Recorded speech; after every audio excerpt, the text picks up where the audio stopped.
I still remember the day like it just happened yesterday.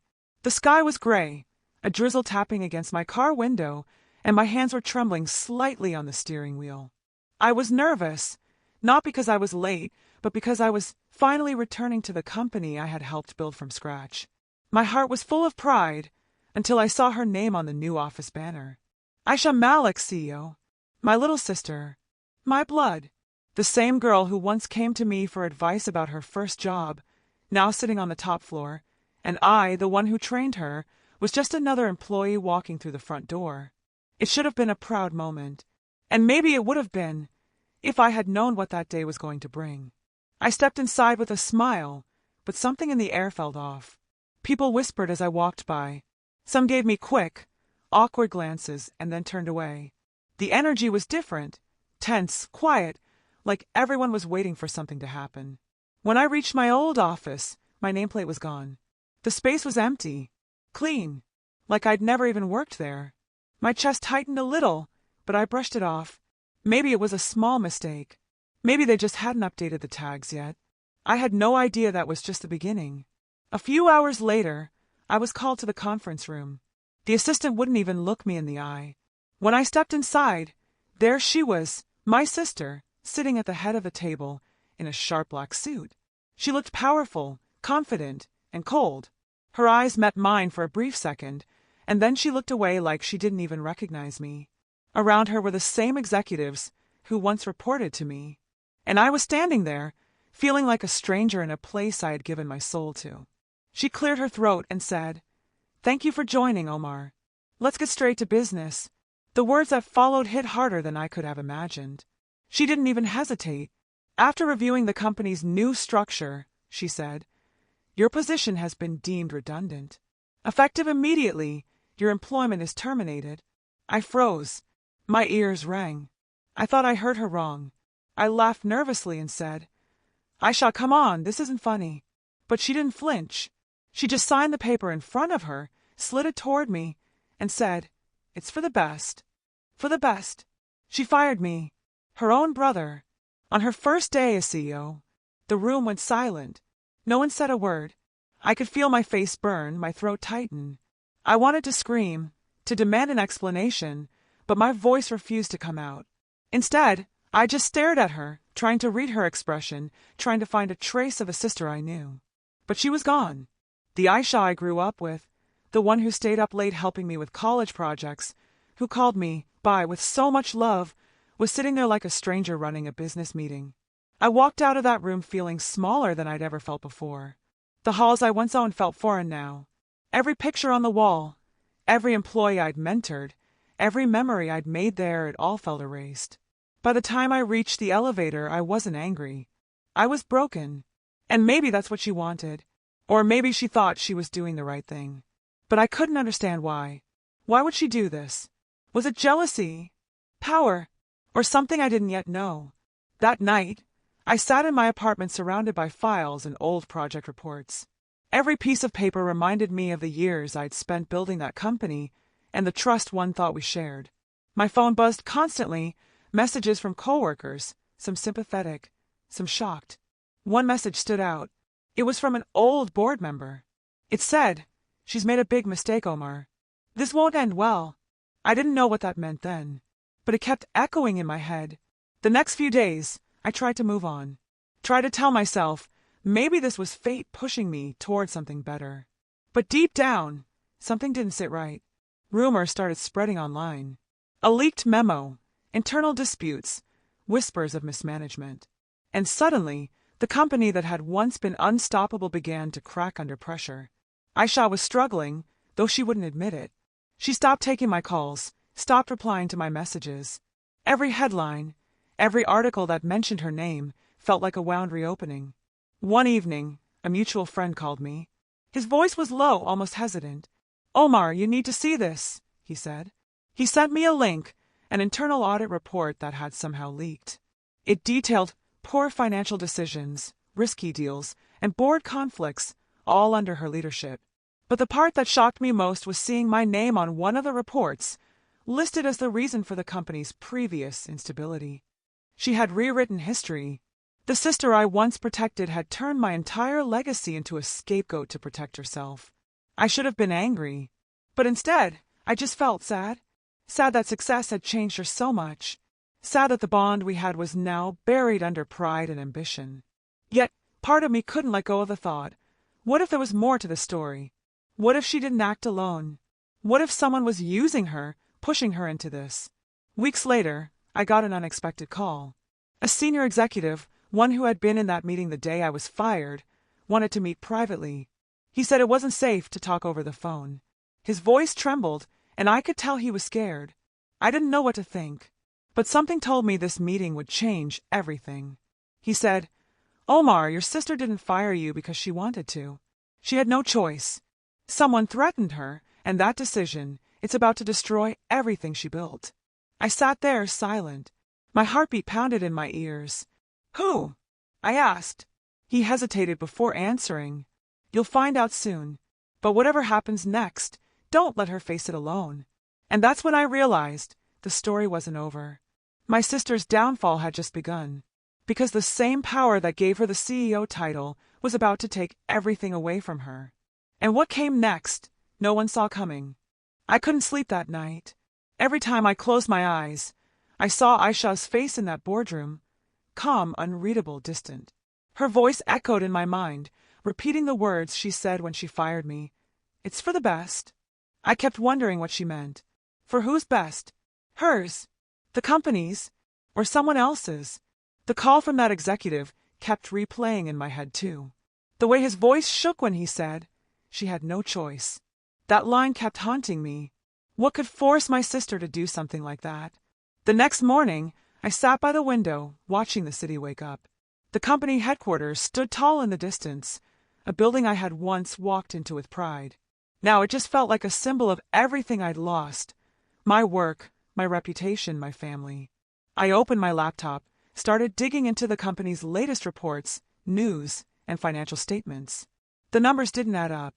Revenue had dropped sharply in just 3 months. Several high-profile clients had ended contracts without public explanation. Something was definitely wrong. I called a few old contacts who still worked there, but most were too scared to talk. One finally agreed to meet me after work. Her name was Sarah, a senior analyst I had mentored years ago. We met at a quiet cafe, far from the office. She looked nervous, constantly glancing around before she spoke. "Sir," she said softly, still calling me that out of habit, "things have changed since you left. The new investors, they're not who they seem." I leaned forward. "What do you mean?" She hesitated. Aisha didn't just become CEO by promotion. There was a deal behind it, one that involved a private investment group. They promised expansion, new technology, and global partnerships. But in return, they took control of the board's decisions. Your sister's hands are tied, Omar. She can't say no to them. It felt like a punch to the gut. "So, she's not really in charge?" I asked. Sarah shook her head. "On paper, yes. But in reality, she's just a face for their plan. They've been making risky moves, selling assets, changing suppliers, pushing out the old team. You were one of the first targets because you had too much influence. They made her believe firing you was necessary to protect herself." I sat back, trying to process it all. It made sense now, the coldness in her tone, the fear in her eyes that day. Maybe she didn't want to fire me. Maybe she was trapped. But why didn't she just tell me? Why didn't she trust me enough to share what was happening? Sarah slid a folder across the table. Inside were printouts of internal emails, meeting notes, and signatures. I recognized one of them immediately, a man named Zafar Khan, an investor I'd met once at a company event. Back then, he seemed harmless, charming even. But the more I read, the clearer it became that he was the real puppet master. He had connections to multiple failed companies, each story ending the same way. Take over, extract resources, leave chaos behind. "This can't be true," I whispered, though deep down I knew it was. Sarah nodded. "Aisha's trying to fix it quietly, but they've cornered her. She's been working late nights, barely sleeping. They've made her sign things she doesn't understand. She's scared, Omar. Really scared." Hearing that hit differently. I felt anger, guilt, and worry all at once. I thought back to our childhood, how she used to follow me everywhere, how I always promised to protect her. And now, she was fighting a war alone while I sat outside, nursing my pride. I couldn't just sit back anymore. That night, I drove past the office building again. Most of the lights were off, except for one on the top floor, her office. I parked nearby and just watched. It was past midnight, but she was still there. Papers scattered, her silhouette moving back and forth, pacing. I almost went inside, but something stopped me. Maybe she wasn't ready to talk. Or maybe she couldn't. Over the next few days, the tension in the company grew. Rumors about financial instability started spreading online. Anonymous posts appeared on business forums claiming insider corruption. The board called for an emergency meeting. And through it all, Aisha stayed silent publicly, though I could tell she was breaking inside. Every photo of her in the news showed a forced smile, tired eyes, and a sense of fear she couldn't hide. Then one afternoon, I received a letter. No sender name, just my address written in her handwriting. Inside was a single note. Meet me where it all started. My heart skipped a beat. She was referring to our late father's old workshop, the place where we used to dream about building our future. I went there immediately. The air smelled of dust and wood polish, just like it always did. The lights flickered weakly as I stepped in. Aisha was sitting by the old table, her eyes red from crying. For a moment, she looked like my little sister again, not the CEO, not the boss, just Aisha. "Omar," she started, her voice trembling. "I'm sorry. I didn't say anything. I just waited." She took a deep breath. "I didn't want to fire you. They made me. They said if I didn't, they'd expose something about Dad's old loans. They said it would ruin our family's name. I thought I was protecting you." I felt my chest tighten. "And now?" I asked. She looked away. "Now they've taken everything. They control the board, the accounts, even my signature. I can't move without their approval. And they're planning something big, something that could destroy the company completely." Her voice cracked, and I could see the fear in her eyes. I wanted to fix it before it got out of hand. But I think it's too late. They're setting me up to take the fall. I reached across the table and held her hand.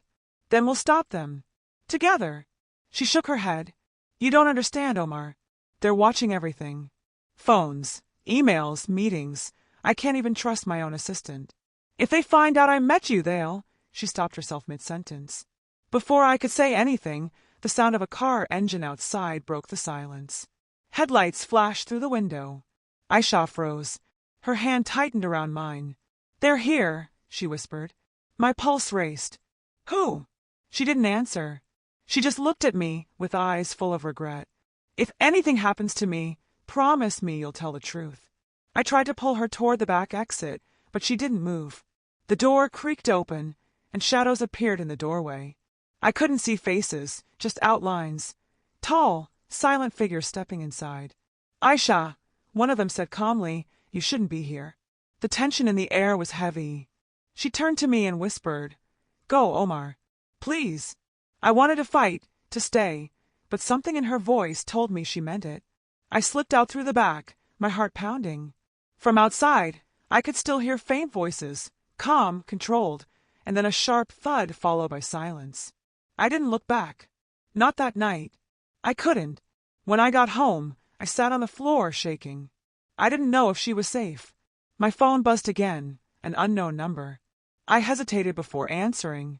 A male voice said quietly, "You were warned to stay out, Omar. Don't make the same mistake twice." The call ended before I could respond. That's when I realized this wasn't just about a company anymore. This was something deeper, something dangerous. And the truth that my sister was trying to protect might be the very thing that destroys us both. The night after that phone call, I barely slept. Every sound outside felt louder than usual. Every passing car, every creak of the floor. My mind was spinning with questions I couldn't answer. Who were those men?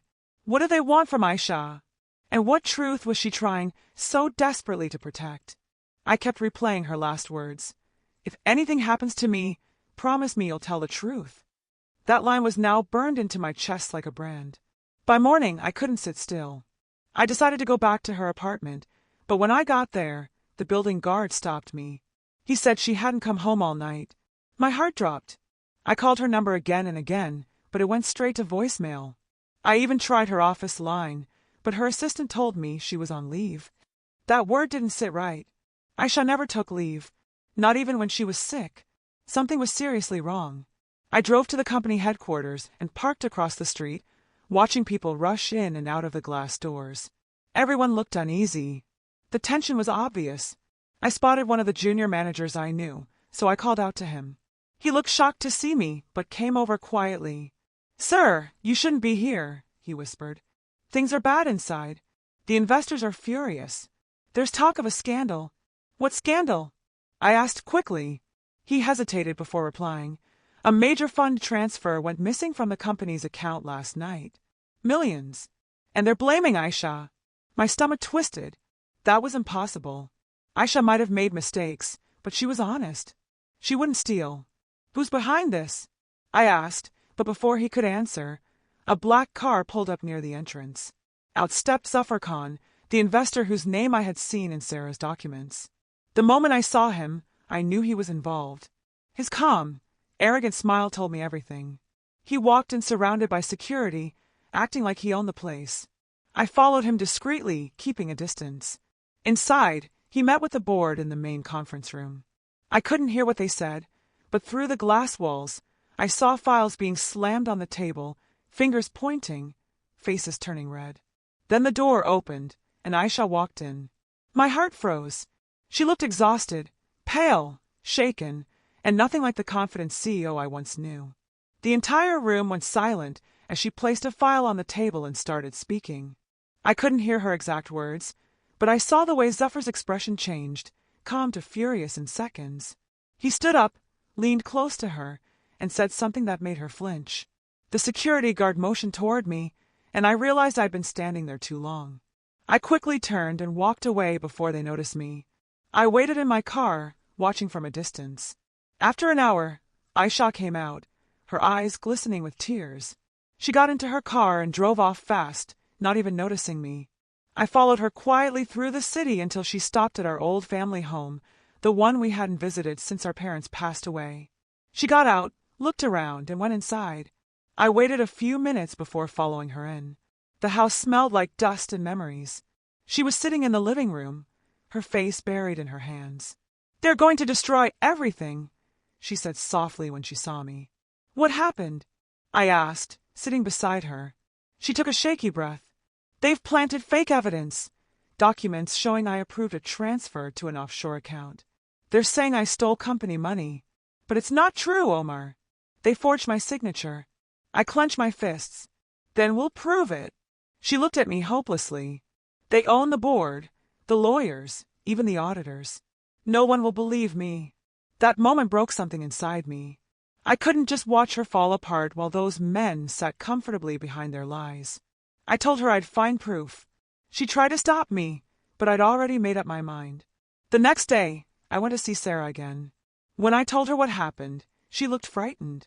"If they've started framing her," she said, "it means they're getting desperate. But you'll need solid evidence, emails, transaction logs, anything that ties Zafar's people to the money." We decided to dig into the internal servers. Sarah still had access through a back-end login she used for data analysis. We met that night at her apartment, working in silence under the dim glow of her laptop. The deeper we went, the stranger things got. Some files were encrypted, others deleted. But one folder caught our attention. It was labeled Project Orion. Inside were financial documents linked to shell companies registered overseas. The same companies that appeared in the reports about the missing funds. And buried inside one of those files was a digital signature, Zafar's. My heart pounded. "This is it," I said. "This proves everything." Sarah nodded, but her hands trembled. "Omar, if they find out we access this, we're in danger. You don't understand how powerful these people are." Before I could reply, her phone buzzed. She looked at the screen, and her face went pale. "It's them," she whispered. I told her to ignore it, but the call came again and again. She finally switched off her phone. We copied the files onto a flash drive and decided to leave immediately. As we stepped out, I noticed a black SUV parked across the street. The engine was running, headlights dim. A chill ran down my spine. "Get in the car," I said quietly. We drove through narrow streets, trying to lose whoever was following us. My pulse was racing. Every turn of the road felt heavier, every shadow more threatening. After half an hour, the SUV was still behind us. Sarah gripped the flash drive tightly. "If they catch us—" "They won't," I said, though I wasn't sure myself. Finally, I pulled into an underground parking lot and turned off the lights. The SUV passed by, its sound fading into the distance. We sat there in silence, breathing heavily. I looked at the flash drive in her hand and realized the small piece of metal could destroy powerful people, but it could also destroy us if it fell into the wrong hands. The next morning, I went to meet an old friend, Hamid, who worked as an independent journalist. He'd always been good at exposing corporate corruption. I told him everything, showed him the files, and asked him to verify them. He agreed, but warned me, once this goes public, there's no turning back. They'll come after both of you. I knew he was right, but there was no other choice. Aisha's name had to be cleared. Later that evening, I went back to her house to tell her what we'd found, but she wasn't there. Her phone was still off. The entire house felt empty and cold. Then I noticed something strange. Her favorite pendant was lying on the floor near the door, the one she never took off. My hands shook as I picked it up. There was no sign of her anywhere. I called Sarah, but she didn't answer either. My gut twisted with fear. I went back to the parking garage where we had hidden the car, but it was gone. The only thing left was a small piece of broken glass from the window and a tire mark that led out into the main road. I stood there, frozen. Everything around me felt unreal. 2 people gone, my sister and the only person who could prove her innocence. The flash drive, the files, the truth, all of it had disappeared. And somewhere out there, Zuffer and his people were still moving their pieces, tightening their control. The company, the money, the lies, it was all just part of something much bigger, something darker. And if I didn't act fast, I wasn't just going to lose my sister. I was going to lose everything. The next few days felt like walking through fog. Every hour that passed without hearing from Aisha or Sarah made the silence heavier. I barely ate, barely slept, just sat staring at my phone, waiting for it to ring. The police wouldn't help much. They called it a personal matter, saying she might have gone away on her own. But I knew better. Aisha wouldn't vanish without telling me, not when she'd been fighting for her life and reputation. Something had happened, and I could feel that Zuffer was behind it. I went back to Hamid, the journalist, hoping he had managed to dig deeper into the files we gave him. When I reached his office, the place was a mess. Papers were scattered, his computer was missing, and the door lock was broken. My heart sank. I called out his name, but there was no response. On the desk lay one thing, a printed page with a single line written across it in his handwriting. Trust no one inside. I folded the note and put it in my pocket, my pulse pounding in my ears. That evening, I received an anonymous message on WhatsApp. It was an image, a blurry photo of Aisha sitting in what looked like a warehouse, her hands tied, a bruise on her face. My entire body went cold. The message below it said, "Stop digging, or you'll lose more than your company." For a moment, everything around me stopped. The noise of the world faded, replaced only by the sound of my heartbeat. I wanted to scream, but I couldn't. All I could think about was my sister, scared, alone, and in danger because I hadn't stopped. But fear wasn't stronger than guilt. I couldn't back down now. I decided to find her, no matter what it took. I remember the reflection in the photo, a partial logo on the wall behind her. It looked familiar, like a shipping mark I'd seen before when our company dealt with storage contracts. I searched through old files and found the match, an abandoned logistics warehouse at the edge of the city. It had been closed years ago, but was still under the ownership of one of Zuffer's shell companies. I drove there in the middle of the night. The road was quiet, surrounded by empty lots and flickering streetlights. The air smelled like rust and rain. I parked far away and walked the rest of the distance, keeping to the shadows. My hands were shaking, but I kept moving. The warehouse stood tall and silent, its windows dark, the metal doors rusted shut. But faint light leaked from a side entrance. I pressed myself against the wall, listening. Muffled voices echoed inside. I could make out Zuffer's tone, calm, deliberate, cruel. "She knows too much," he said. "If the files leak, we're finished." Another voice, one I didn't recognize, replied, The brother's been quiet, but not for long. We should deal with him next. My chest tightened. They were planning to silence both of us. I peeked through a broken window. Aisha was there, tied to a chair, looking weak but conscious. Zafar stood a few feet away, speaking to two men who looked like security guards. My first instinct was to run in, but logic held me back. I had no weapon, no plan. One wrong move, and it would be over for both of us. I quietly stepped back and called the only person I could still trust, Sarah's cousin Imran, who worked in private security. I told him everything in a rush, including the photo and the location. He didn't ask questions. "I'm on my way," he said firmly. "Just stay hidden until I get there." Every minute felt like an hour. My mind raced between fear and hope. I couldn't lose her. Not now. Not after everything. I kept watching through the window. Zafar paced the floor, speaking on the phone, his voice tense. "The media already suspects," he said. "Shut down the journalist and find that drive. No leaks."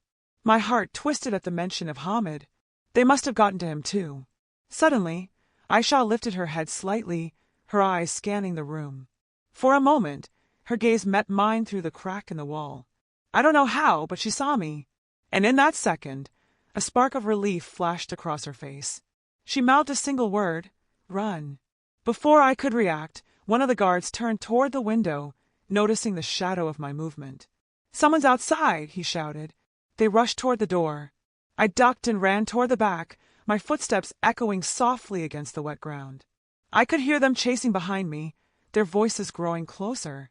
My heart pounded so hard it hurt. I hid behind a stack of old shipping containers, trying to control my breathing. Then I heard it, the sound of another car approaching. Headlights cut through the fog. Imran's voice came through my phone. "I see the place. Don't move." Within seconds, the warehouse was surrounded. Imran and his team moved in silently, professional and quick. I stayed hidden but close enough to watch everything unfold. Inside, I heard shouting, followed by the crash of something breaking. Zafar's voice roared, "You think you can stop me? Do you even know who I am?" Then there was silence, the kind of silence that comes before something big happens. And then a gunshot. It was just one. Quick, sharp, and final. My heart stopped.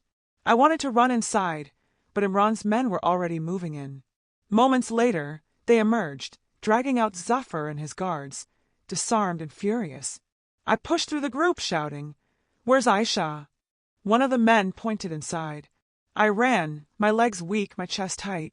She was sitting in the same chair, hands trembling, but alive. Her eyes were wet, and when she saw me, she finally broke down. I untied her as quickly as I could, holding her close as she sobbed. "You came," she whispered. "I promised," I said, my voice shaking. But before we could even breathe in relief, Imran came rushing in, his face serious. "We need to leave. Now. There's more to this than him." "What do you mean?" I asked. He held up a phone he'd taken from Zafar. On the screen was a message thread, names, numbers, and plans that stretched far beyond one company. "This isn't just about Malik Industries," he said quietly. "There are people above him, powerful ones, and they already know you're involved." Aisha looked at me, her fear returning. "We'll never be free of them, will we?" I didn't answer. The warehouse lights flickered again, and in that brief second, I saw it, a shadow moving outside, watching us from the distance. Imran noticed too. "We have to go," he said urgently. We rushed to the car, the night swallowing us whole. As we drove away, I looked back one last time. The warehouse was burning. Flames were starting to rise from inside, lighting up the sky like a warning. Someone was erasing evidence, cleaning up the mess before the truth could escape. Aisha sat beside me, silent, clutching her pendant that I had found days ago. The city lights reflected in her teary eyes as she whispered, "It's not over, Omar." And I knew she was right, because even though Zafar was gone, the real enemy was still out there, hidden behind money, power, and fear. And the truth that could save us might also be the thing that destroys everything we have left. The flames behind us painted the night sky orange as the car sped down the empty road. Neither of us spoke for several minutes. The silence was heavy, broken only by the hum of the engine and Aisha's uneven breathing. I kept glancing at her, making sure she was okay, but her eyes were distant, haunted. She clutched her pendant so tightly her knuckles turned white. When I finally spoke, my voice came out rough. "We're safe now," I said quietly, though even I didn't believe it. She shook her head. "Safe," she whispered. "They knew where to find me, Omar. They knew where to find Sarah. They knew about the warehouse. How could they know unless someone close to us told them?" Her words sank deep. Someone close. The thought twisted in my chest like a knife. I had trusted only a few people. Sarah, Hamid, Imran. But Hamid's office had been ransacked, and Sarah was missing. That left Imran, the man who had saved us, the man who'd shown up just in time. I didn't want to believe it, but her suspicion planted a seed I couldn't ignore. We drove to an old safe house that used to belong to our father, a small property on the outskirts of the city. It was quiet, surrounded by trees, far from any main roads. When we arrived, Imran was already there, sitting on the porch with his phone in his hand. He looked calm, maybe too calm. He stood up when he saw us. "You're both okay," he said, relief in his tone. "I was about to come looking for you." Aisha didn't reply. She walked straight inside. I stayed behind for a moment, watching him. "Zafar's gone," I said slowly. "But the message on his phone, you said there were others behind him. Did you find anything?" Imran nodded. "I'm working on it. But it's big, Omar. Too big for us alone. We'll need to be careful about who we trust." I studied his face, searching for cracks in his calm expression. "Yeah," I said finally, forcing a small nod. "Careful." Inside, Aisha sat by the window, her phone in her lap. She looked up as I entered. "He's hiding something," she said firmly. "I can feel it." Before I could answer, her phone buzzed. The number was unknown. She looked at me, hesitated, then answered. A distorted voice came through the speaker. "You think it's over?" Zafar was just the surface. "Look closer to home, Aisha." The line went dead before she could respond. We stared at each other in silence. Closer to home. That phrase hit like lightning. My mind raced through possibilities, trying to make sense of it. Then it struck me. Dad's old business partner, Malik Associates. The original company name before we expanded. There had been financial records from years ago that never made sense. Missing payments, silent investors. What if this whole thing had started long before Aisha ever became CEO?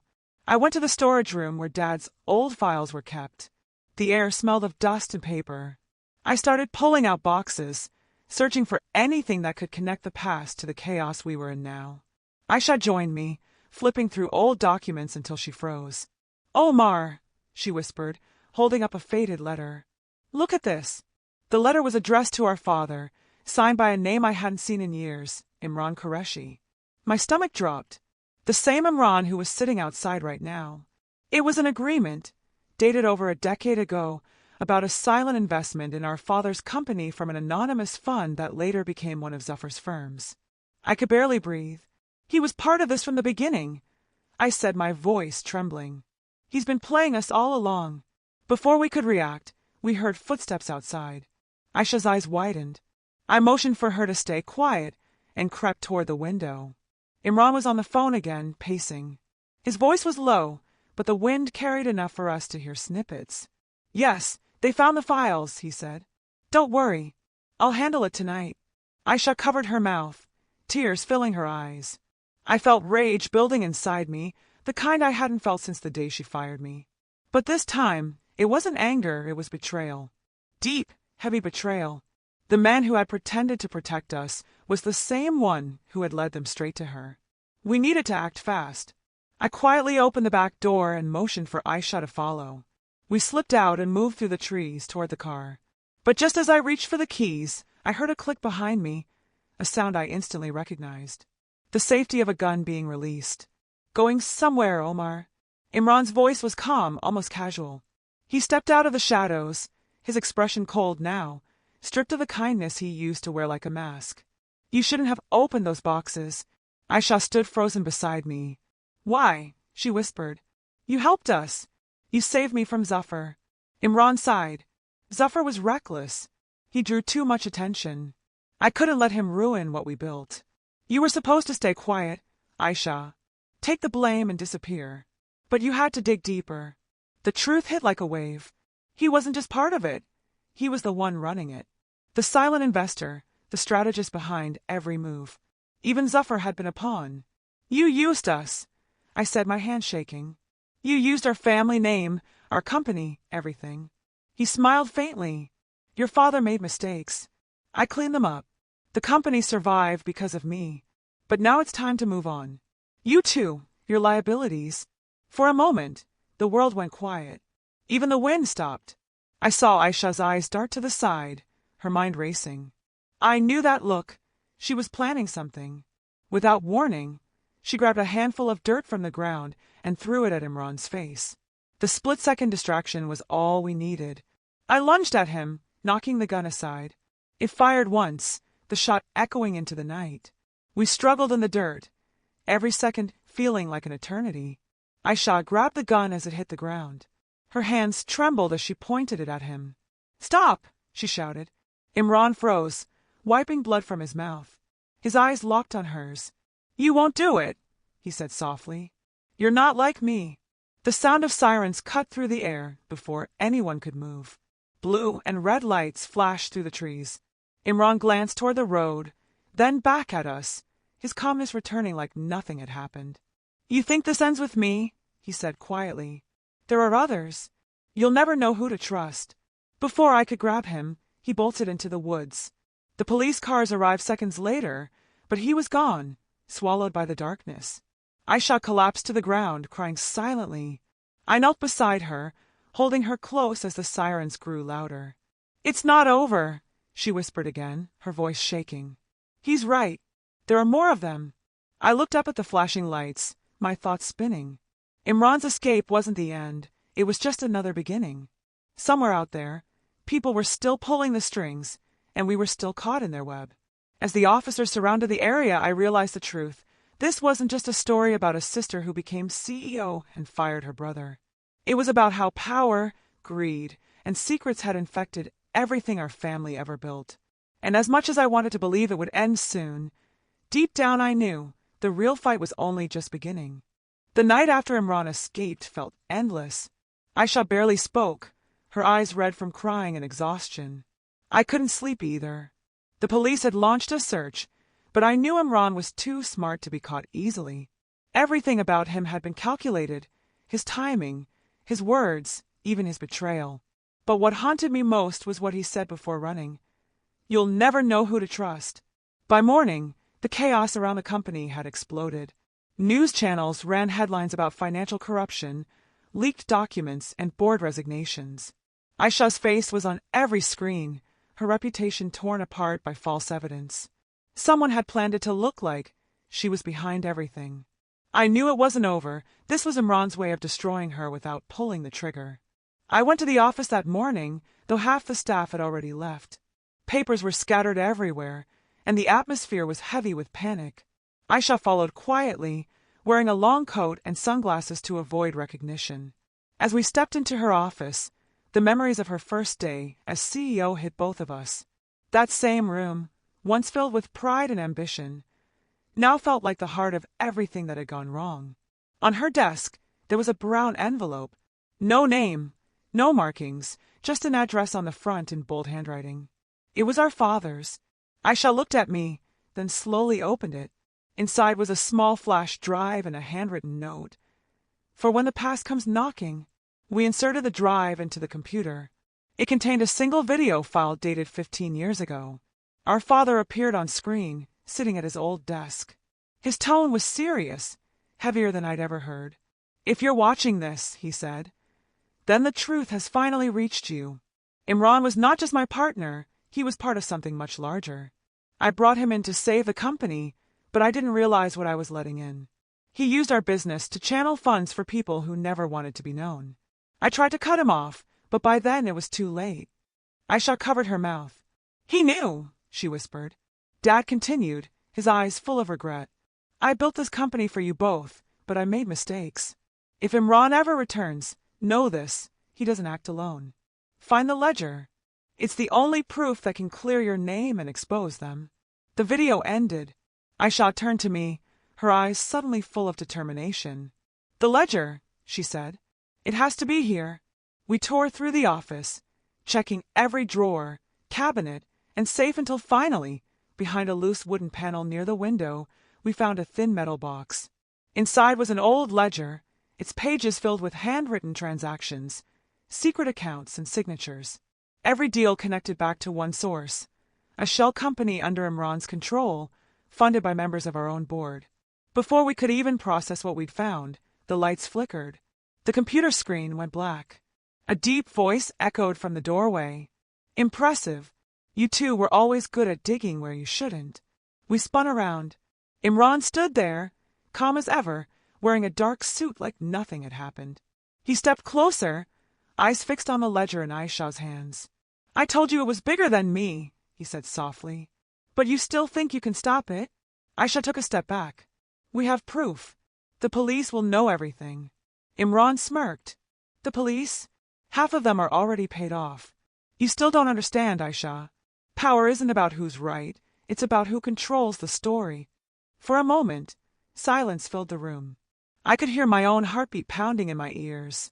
Then Aisha spoke, her voice steady. "Maybe you're right," she said. "But you forgot one thing. Stories can change." Before he could respond, she pressed a small button on her watch. Hidden cameras she'd set up earlier blinked red. Every word he'd said had been recorded and streamed directly to a private cloud, the same network used by our company's internal security. His confession, his threats, everything. Imran's calm broke for the first time. He lunged forward, trying to grab her wrist, but I intercepted him, blocking his movement. We struggled for control, knocking over furniture and scattering papers. Then, for the second time in my life, I saw Aisha stand tall, not as my sister, not as a CEO, but as someone who refused to be silenced. She grabbed the ledger and shouted, "It's over, Imran." The doors burst open. Police officers stormed in, guns raised. Imran froze, realizing it was too late. One of the detectives stepped forward, reading his rights as they handcuffed him. His expression changed from anger to disbelief. "You think you've won," he said as they dragged him away. "The people behind this won't let you rest. You'll never be free." When he was gone, the room went quiet again. Aisha collapsed into a chair, shaking. I knelt beside her, holding her hand. "It's over," I whispered. But even as I said it, a part of me knew it wasn't completely true. Over the next few days, the media exploded with the truth. The leaked recording went viral. Imran's network was exposed, and the company's name slowly began to clear. Aisha faced the press with honesty, taking responsibility for her father's mistakes, but proving she'd fought to set things right. The public began to see her not as the villain, but as the woman who risked everything to uncover the truth. But just when life seemed to settle, one last twist came. A week after the trial began, I received a small package in the mail, no return address.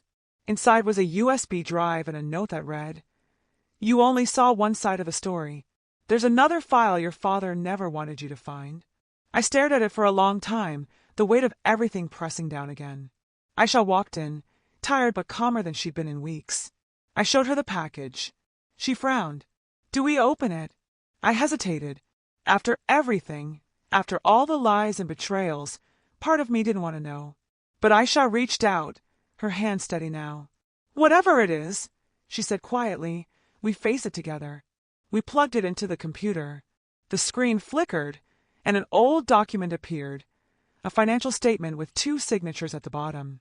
My father's and Aisha's. The date was from 2 months before he died. My heart dropped. She stared at it, confused and pale. "I never signed this," she whispered. Before I could respond, a new message popped up on the screen. It was never just Imran. The truth always comes with a cost. The screen went black. We sat there in stunned silence, realizing that even though the main battle was over, the war behind it was far from done. Somewhere out there, someone else still held the final piece of our family story, and they weren't finished yet. And as I looked at my sister, the woman who had once fired me, then fought beside me, I realized that what had started as revenge and betrayal had turned into something far more powerful: survival, truth, and the painful price of trust. That's when I knew this wasn't the end of our story. It was only the beginning of what was still hidden.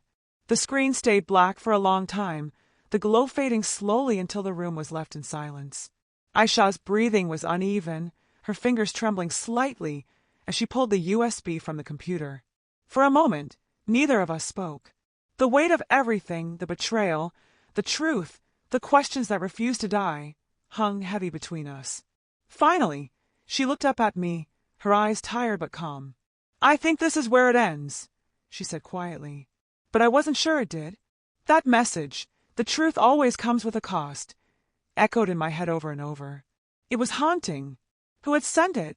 Another enemy? Someone connected to Imran's network? Or was it just one last scare meant to keep us looking over our shoulders? A week later, Aisha was called in to testify for the final time in court.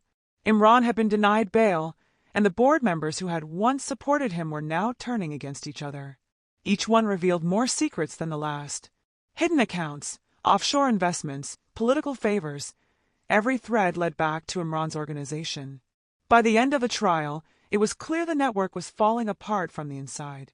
Justice was finally being served, but it didn't feel like victory. It felt heavy. When we walked out of the courtroom that day, reporters surrounded Aisha, asking if she planned to continue as CEO. She smiled faintly and shook her head. "The company will survive," she said. "But it needs new hands, someone untouched by the past." Her words shocked everyone, even me. But I understood. For her, this wasn't about holding power anymore. It was about peace. Later that night, we drove to the old house by the lake, the one where everything had started. The air was quiet, and the water reflected the soft light of the moon. It was the first peaceful moment we'd had in months. I watched her standing by the edge of the dock, the wind gently blowing through her hair, and for the first time since all this began, I saw the sister I used to know. Not the CEO, not the woman burdened by scandal and betrayal, just Aisha. "I never wanted any of this," she said softly. "When I took that chair, I just wanted to make Dad proud. But somewhere along the way, I lost myself." I sat beside her, my hands resting on the wood. "You didn't lose yourself," I said. "You fought for what was right. Maybe it took everything falling apart for us to understand what really mattered." She smiled faintly. "You really believe that?" "I do," I said. "Because in the end, it wasn't the company that mattered, it was us. Family. Trust.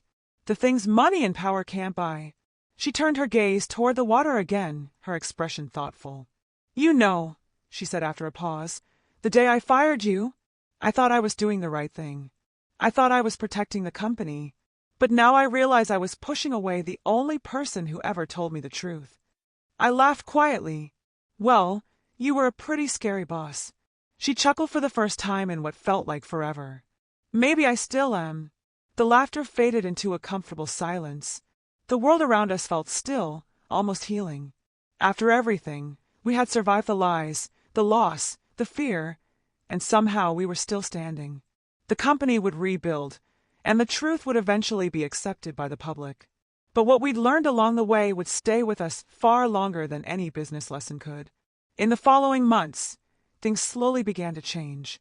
The company rebranded under new leadership, focusing on transparency and rebuilding trust.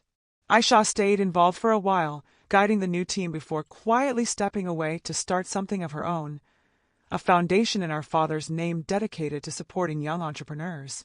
It was her way of giving back, of creating something good out of all the chaos that had nearly destroyed us. As for me, I returned to my roots, working behind the scenes, consulting for startups, helping people like we once were, full of dreams but unaware of the traps that come with success. Aisha and I started spending weekends together again, cooking at home, visiting old friends, even laughing about the mistakes that once tore us apart. There was healing in those small moments, ordinary, simple, real. But sometimes, late at night, I still thought about that message. The one on the USB. I kept it locked in a drawer, unable to throw it away, unable to face it again. Maybe it was paranoia, maybe instinct, but something about it felt unfinished. Then one evening, months later, I got an email. No subject line, no sender name, just a single sentence. "You looked for the truth, now let it rest." I stared at it for a long time. Aisha was in the kitchen making tea when I showed it to her. She read it carefully, then smiled faintly. "Whoever they are, they've lost their power," she said. "Because we're not afraid anymore." And she was right. The fear that had once consumed us no longer had a hold. Maybe the truth behind that message would remain a mystery forever, but it didn't matter anymore. We had learned that not every question needs an answer, not every wound needs to stay open. Sometimes, closure comes not from finding every missing piece, but from deciding it no longer controls you. The world eventually moved on. The headlines faded, people forgot, and the company flourished under new management. Imran's case ended with a long sentence, though his silence during the trial left lingering mysteries. Still, for us, life began to feel normal again. Different, but peaceful. A year later, Aisha invited me to a small event for her foundation.